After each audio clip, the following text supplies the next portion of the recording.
This has been an insane week in crypto to say the least. We had numerous crypto regulations pass in the US government. Bitcoin surged past an all-time high of $123,000. We got new fresh updates with XRP and their SEC lawsuit with them paying over $125 million. And even the largest ICO in public history with PumpFun, the meme coin launchpad on Solana, raising $600 million within 12 minutes. So stick with me with this video. I'm gonna go over all the hottest stuff that you can't miss. Now, if you don't know anything about me, my name is Jason Bork. I've been full-time in crypto for the past 5 years, even owning my own crypto group called Jellycubes, where we go over all of these different plays. And if you enjoy the video and find some value out of not having to spend all the time yourself, give this a like. And without further ado, let's get into it. Not one, not two, but 3 major crypto regulation updates have happened in the US during this past week, including the Clarity Act, the anti-CBDC, as well as the Genius Act. The Genius Act is now law,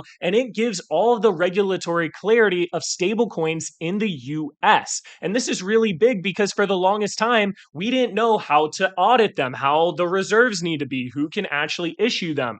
And the whole purpose of the Genius Act is to give that clarity. And you're already starting to see major banks and institutions announce that they will be making their own stablecoins because let's face it, guys, they're just way more efficient. You have Bank of America, Morgan Stanley, and Citigroup all considering or have committed to issuing these stablecoins. And I think we're going to get a lot more updates on this soon. The next act here is the Clarity Act. It just passed the House of Representatives and is now moving into the Senate. The whole purpose of the Clarity Act is to give clarity on what is a security versus a commodity. So they've created this whole entire framework of how you're able to identify whether or not a blockchain is sufficiently decentralized or mature. And depending on that, it'll be classified as one of these two. And they've even created a framework for current security blockchains that are more centralized to transition into a decentralized, mature commodity. Now, we don't know which blockchains are actually mature, but I went on ChatGPT 03 and asked it what it thought it was mature based on the Clarity bill, and it said that Bitcoin, Ethereum, Litecoin, Monero, Dogecoin, Tezos, and Cosmos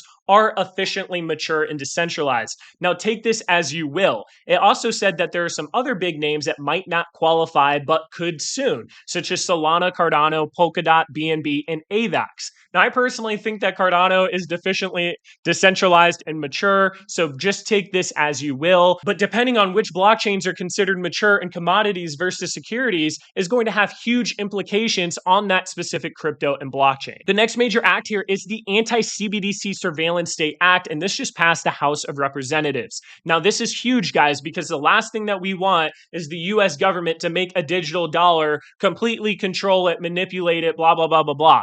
It is literally taking away the benefits and what we care about with decentralization in crypto and taking the horrible aspects of how they can control everything on the blockchain if they made their own digital dollar. So it looks like they are going away from that digital dollar and they are going towards that private digital dollar route with all these different banks. And I really hope this passes the Senate. Outside of those regulations, we do have another update where the US SEC's guidance towards crypto ETFs has finally been announced. And the whole idea is to create this ETF framework where it reduces the amount of time that it takes to actually request to have an ETF towards the end of approval. And with all of these new cryptocurrencies trying to make ETFs, I think this is going to allow much more speed and hopefully within this bull run for a lot of the major altcoins out there, especially since Bitcoin and ETH ETFs have been doing so well. The SEC even set a July deadline for the Solana ETF refilings,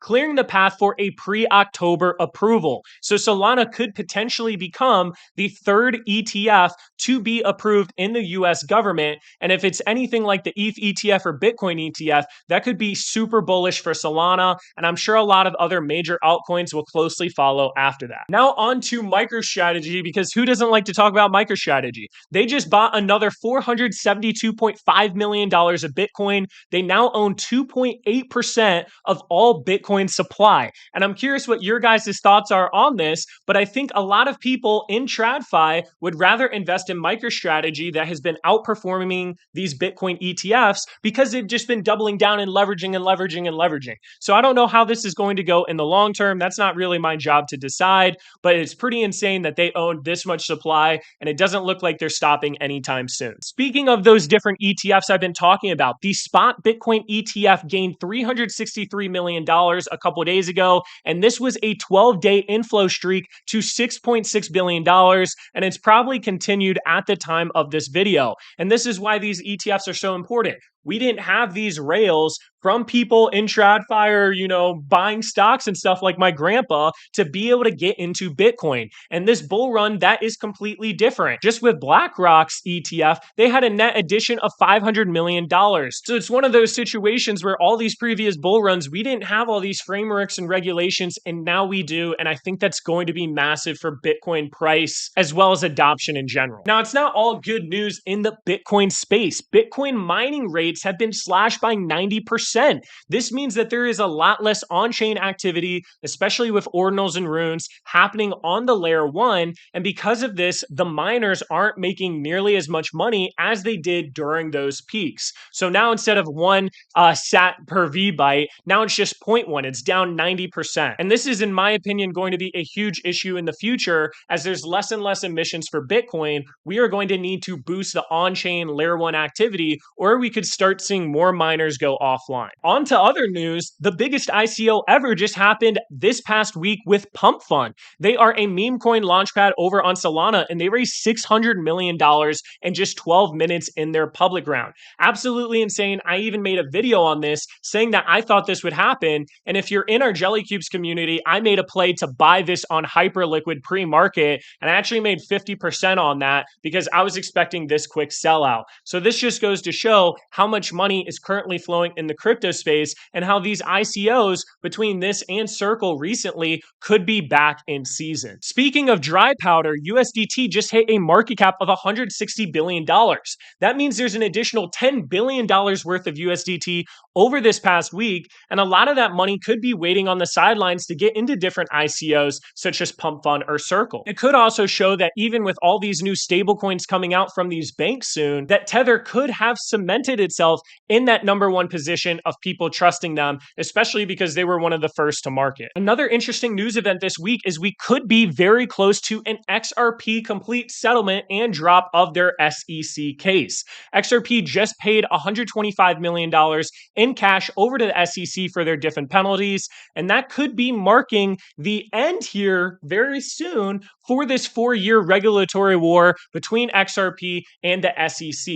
And we're already starting to see XRP go on a huge price increase because of that. And if this can be completely dropped and all these relistings happen, we could even see a larger surge happen on XRP. Now remember, it could be priced in, but it's something to be on your radar because this has been going on forever now, and it seems like the light is at the end of the tunnel. The last exciting news here is the Cardano Midnight Airdrop. Midnight is going to be a layer 2 privacy chain that adds support for ZK proofs and privacy-based transactions for Cardano. And this is going to be a massive airdrop. I'm going to have the link to this article in the description, but if you held at least $100 worth of the top cryptocurrencies, such as Ethereum, Bitcoin, and ADA, you are going to be qualified for one of these airdrops. The airdrop is going to go to 37 million different wallets, and it's going to be vested over a 12-month period. And when I get more information about how this airdrop is going to work or when this is happening, I'll do a full video on Midnight. So stay tuned. That wraps up all the hottest news events in the past week. And if you're someone looking for a crypto community during this bull run to stay on top of everything and look for different plays, consider joining the Jellycubes Alpha community. We're about to open up our Whop here. That'll allow you to buy in on a monthly basis using your credit card. And I think we're going to make it super cheap in the beginning, like $20 a month, $25 a month, so you can get a taste of what we're about and see if this is a right fit for you. And if you're someone that wants a lifetime pass or to support me, consider buying a Jellycube NFT. I'll have the link of this in the description. It's a Cardano NFT, and right now we're going for around that $400 floor price. That wraps up today's Monday market update. Stay tuned for next week, where I'm going to be dropping these on a weekly basis to keep you guys updated on the space. Much love, and I'll see you later.